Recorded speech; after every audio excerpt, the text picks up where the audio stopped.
all over again.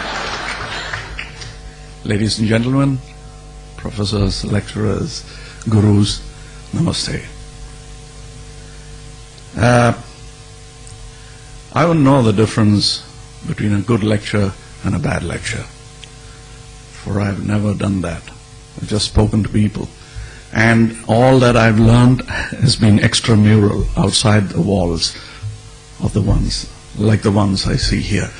So I've come here as I had gone to my 8th standard annual examination, unprepared.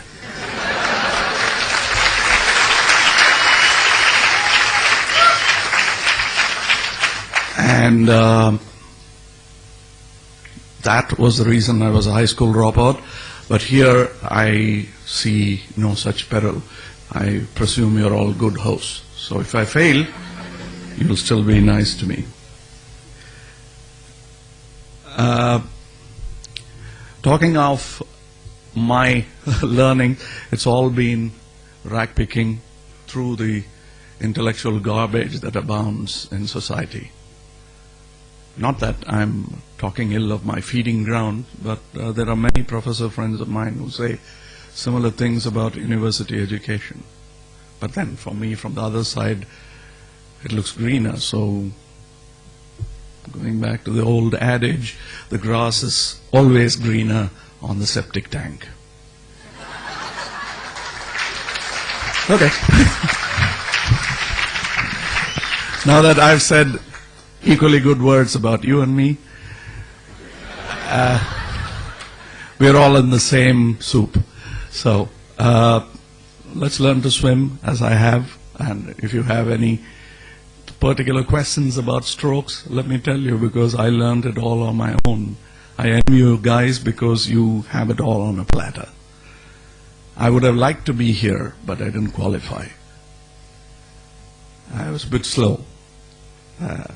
What would take you about 4 or 5 years has taken me 25 years. That's what happens when you don't have an agenda, an academician looking down on your syllabus, looking at your syllabus, and probably looking down too. Some of my professor friends say they're very unhappy the way the country is being educated. It is definitely a change from the Machiavelli times where we were only creating clerks and babus for governmental use. We've come a long way from there. And if you're wondering why I've not hit the title I've been given, I told you I didn't come prepared. So I'm not going to use the cliche of hitting the title that's given to me. You ask me questions which is pertinent to what you think is the title, and we'll take it up from there, because that's how I learned, through questions. So this is going to be a learning experience for me. If you have questions, please do ask. I spare you lectures. You've heard enough. Thank you. Yes.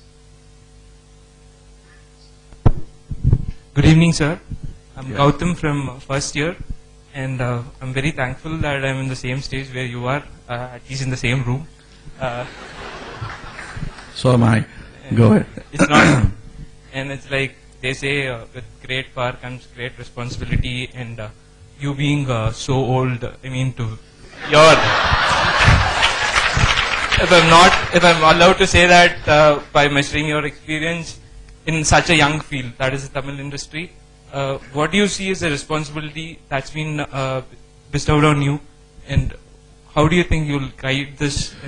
You've seen some of the Tamil films, Hindi, even Telugu. I'm a Tamilian. Tamilian. Okay, let's start with where it hurts you. You say, talk of responsibilities. You've seen the film. Do you think we are responsible people at all? Yes.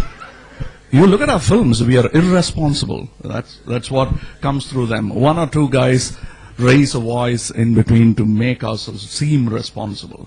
Yes, there is a responsibility. There is a civic responsibility as much as it is there for a pedestrian. It is there for an actor, a filmmaker too. But we seem to have forgotten in pursuit of working for money bags. I know it is a management school, and I must talk to you about compromises and how to manage. You don't have to compromise. You still can make money. I'm a standing proof.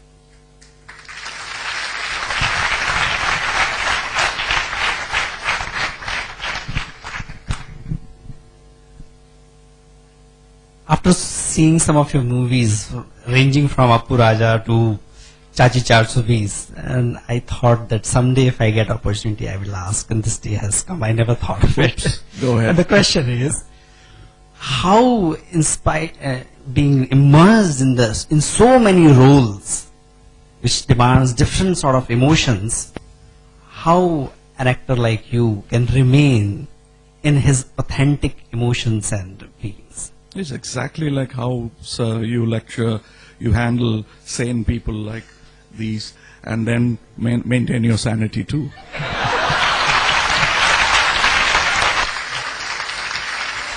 So,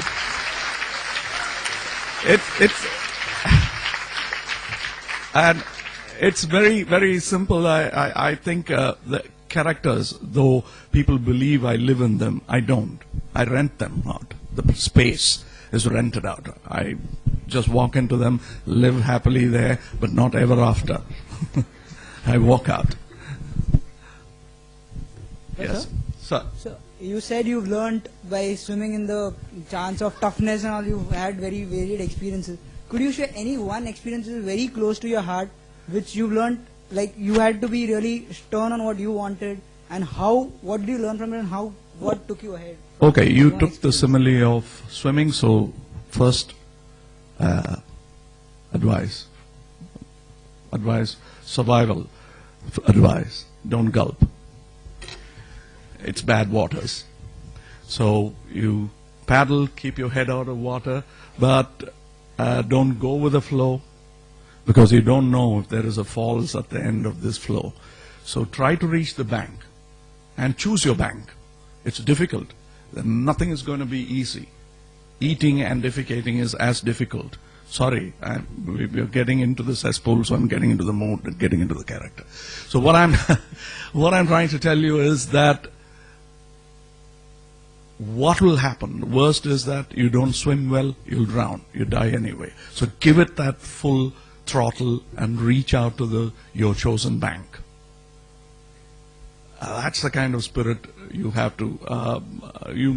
Some of you must have read the last lecture. One need not be on the verge of death to get that spurt. On the verge of life can give you equal amount of spurt like that. In my business, yes, at 21 I thought of killing myself, because I thought I am a lonely genius in this world, bereft of it. Bereft of such commodity called genius. But then gravity is a good teacher.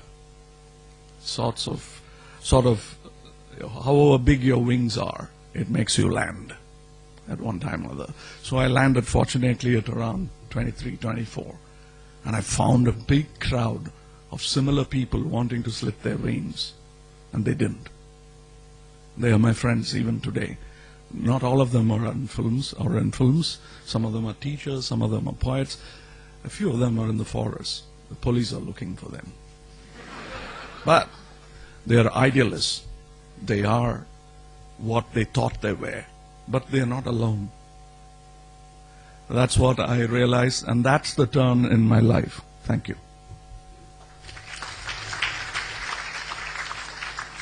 Sir, this is Krishna Prasad from Chennai. Needless to say, now I'm Mahabaram Rasigan. I have two questions for you. Like India is a powerhouse of talent. There is so much talent in this country, but why do you think we're not able to make the kind of movies that are made in Hollywood? This is my first question. Second question is, today if you see Indian films, many of them are made purely with a commercial purpose. Like just because call sheet of an actor is available, just because you need to make masala movies with complete disregard for script or screenplay. People start making movies. What's your take on this? And do you think this is healthy for the Indian film industry? Do you think just masala is good for health? It can't be. It's just an ingredient, an additional flavor to the food. How can you forget food and feed the customer only with masala? It can't happen, and people will throw up new ideas. I know. I'd like to keep this less nauseous than it's getting to be. So what I'm trying to tell you is that instead of shouting down at my peers or looking down on them, I tell you what ails them. This country, you said, is full of talents, but it's also full of followers. What we need are leaders. And what we need to understand is we are the lawmakers. We don't have to look up at the parliament or at Delhi to make our laws. Our voice will become law. It has. Look at that Gujarati gentleman. I'm a great fan of his. That's because I'm thinking ahead of my times. I'm talking about Mr. Mohandas Karamchand Gandhi. That man is an important hero for me, not because he's a Mahatma. I have already stripped him off the halo around his head, disrespectfully hoisted there by people with political intent. I am a man, and I look at him as my peer, and I imagine what I would do if I were in his shoes today, and that's what I'm doing within my chosen small spectrum called cinema. If you think I'm arrogating myself to be something as big as Mr. Gandhi, why not? Who knows? There are 20 Kamalhaasans and 10 Shivaji Ganeshans sitting here. And throw in a couple of Amitabh Bachchans and Amir Khans. We don't know. So why should you belittle yourself and look up at the dais? I like this arrangement of the dais. It's below you.